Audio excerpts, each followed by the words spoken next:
Good morning. Today's our topic human body and its movements.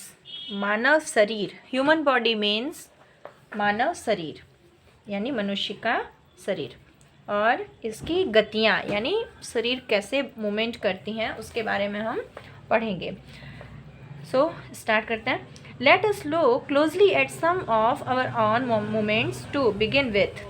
Before looking at all these varieties of movements in animals,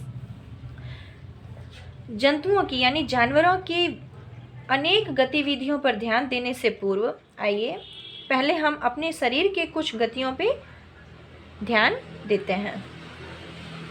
do you enjoy doing physical exercise at school? क्या आपको विद्यालय में यानी school में शारीरिक व्यायाम करते समय आनंद आता है? How do you move your hands and legs while doing different exercises? Exercise यानी कि व्यायाम करते समय आपके हाथ एवं पैर किस प्रकार गति करते हैं? Let us try some of the many movements our body is capable of. आइए हमारा शरीर जिन गतियों को करने में योग्य है हम उनमें से कुछ शारीरिक गतियों को करने का प्रयास करें. Okay. Bowl an imaginary ball an imaginary wicket. एक काल्पनिक विकेट यानी कल्पना करते हैं, इमेजिन करते हैं काल्पनिक विकेट पर काल्पनिक गेंद फेंकने का प्रयास कीजिए. यानी हम इमेजिन करते हैं कि हम बॉल को कैसे फेंकते हैं. How did you move your arm? आप अपना हाथ किस प्रकार घुमाते हैं? अगर आपको गेंद फेंकने के लिए बोला जाए तो आप अपना हाथ कैसे घुमाएंगे? Did you rotate it at the shoulder in a circular movement? क्या आप इसे अपने कंधे से वृत्ताकार रूप में घुमाते हैं? वृत्ताकार यानी गोल में. Lie down and rotate your leg at the hip. क्या आपका कंधा भी गति करता है यानी मूवमेंट करता है? Bend your arm at the elbow and the leg at the knee.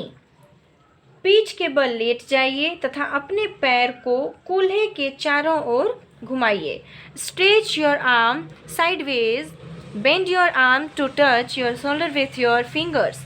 Which part of your arm did you bend? Straighten your arm and try to bend it downwards. Are you able to do it? देखिए अपनी भुजा को यानी अपने arm को अपने हाथ को कोहनी से ऊपर नीचे कीजिए. इसी प्रकार पैरों को घुटने से मोड़िए. अपने हाथों को अपने पार्श्व में सीधा तानिए यानी आपको सीधा करना है.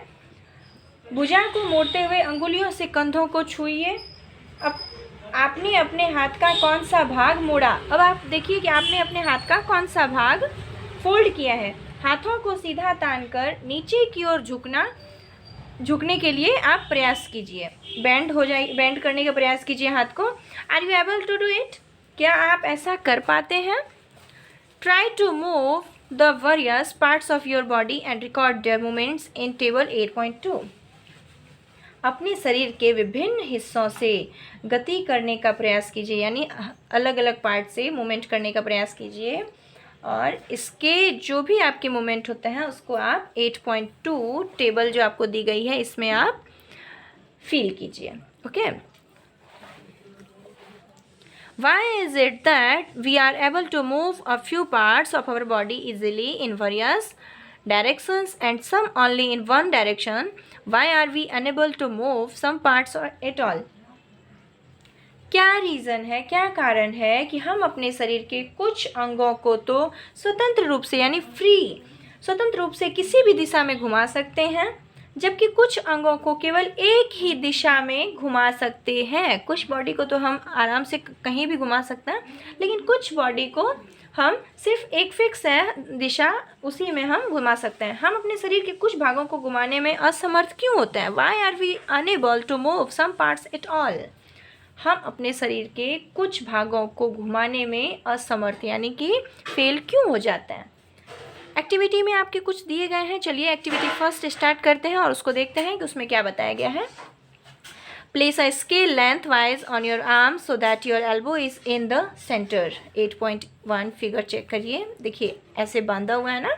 तो एक पैमाने को यानी एक स्केल को अपने हाथ पर चित्र 8.1 जैसा दिखाइए और ऐसी स्थिति में रखिए जिससे आपकी कोहनी पैमाने के मध्य में रहे, यानी ये बीच में रहे, जो आपके स्केल लगी हुई है उसके बीचों बीच रहे।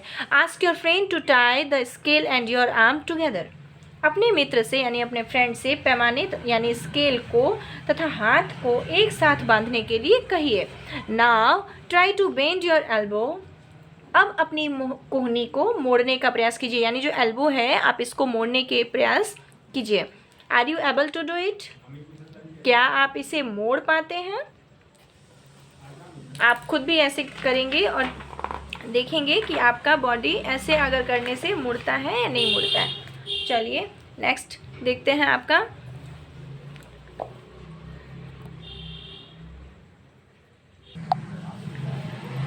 Did you notice that we are able to bend or rotate our body in places where two parts of our body seem to be joined together, like elbow, shoulder, or neck? These places are called joints. Can you name more such joints? If our body has no joints, do you think it would be possible for us to move in any way at all? क्या आपने ध्यान दिया, क्या आपने notice किया कि हम शरीर के विभिन्न अंगों को, विभिन्न भागों को उसी स्थान से मोड़ अथवा घुमा पाते हैं जहाँ पर दो हिस्से एक दूसरे से जुड़े हो, यानी फोल्ड होने वाले हो। उदाहरण के लिए कोहनी, कंधा अथवा गर्दन। क्या आप ऐसे कुछ अन्य भागों के नाम बता सकते हैं? इन स्थानों को संधि कहते हैं। क्या कहते हैं? जॉइंट्स। इन्हें क्या कहते हैं? जॉइंट्स। यदि हमारे शरीर में कोई संधि नहीं हो, यानी कोई जॉइंट नहीं होती है, तो आपके विचार में हमारे लिए किसी भी प्रकार की गति करना संभव होता है। चलिए नेक्स्ट देखते हैं। What exactly is joint together at these joints? वास्तव में इन जॉइंट्स को कौन सी वस्तु परस्पर बांधती है, यानी कौन इनको बांध के रखती है? Press your fingers against the top of your head, face, neck, nose, scalp, back of the shoulder, hands and legs including the fingers and toes. अपनी अंगुली द्वारा अपने सिर, चेहरे, गर्दन, नाक, कान, कंधे के पीछे, हाथ, पैर, अंगुली एवं पैरों की अंगुलियों को दबाइए। Do you get a feel of something hard pressing against your fingers? The hard structures are the bones. Repeat this activity on other parts of your body. So many bones. क्या आपको ऐसा अनुभव हुआ कि आपकी अंगुली किसी कठोर वस्तु को दबा रही है, यानी कोई टाइट वस्तु को दबा रही है? ये कठोर संरचनाएं अस्थियां हैं, यानी हड्डी हैं। अपने शरीर के अन्य भागों में इसी प्रक्रिया को आप दोहराइए। इतनी सारी अस्थियां। Bones cannot be bent, so how do we bend our elbow? It is not one long bone from the upper arm to our wrist. It is different bones joined together at the elbow. Similarly, there are many bones present in each part of the body. We can bend or move our body only at those points where bones meet. जब अस्थियों को नहीं मोड़ा जा सकता है तब क्या होता है कि हम अपनी कोहनी को कैसे मोड़ लेते हैं? हाथ के ऊपरी हिस्से से लेकर कलाई तक एक ही लंबी अस्थि नहीं होती है। वास्तव में अनेक अस्थियां कोहनी तक जुड़ी होती हैं, मतलब कोहनी तक कई हड्डियां एक साथ जुड़ी रहती हैं। इसी प्रकार हमारे शरीर में प्रत्येक हिस्से में अनेक अस्थियां यानी बहुत सारी हड्डियां हैं। हम अपने शरीर को कैसे उसी स्थान पर हिला या झुका नहीं सकते। ये अस्थियां एक दूसरे से मिलती हैं, मतलब जहाँ पे उनके फोल्ड करने के होंगे, जॉइंट होंगे, वहीं हम मोड़ सकते हैं। There are different types of joints in our body to help us carry out different movements and activities. Let us learn about some of them. अनेक गतिविधियों एवं विभिन्न प्रकार की गतियों के लिए हमारे शरीर में अनेक प्रकार की संधियाँ होती हैं, यानी जॉइंट्स होती हैं। आइए उनके बारे में भी हम कुछ जानते हैं। सो नेक्स्ट हमारा होगा बॉल एंड सॉकेट जॉइंट्स। इसके बारे में हम नेक्स्ट क्लास में पढ़ेंगे।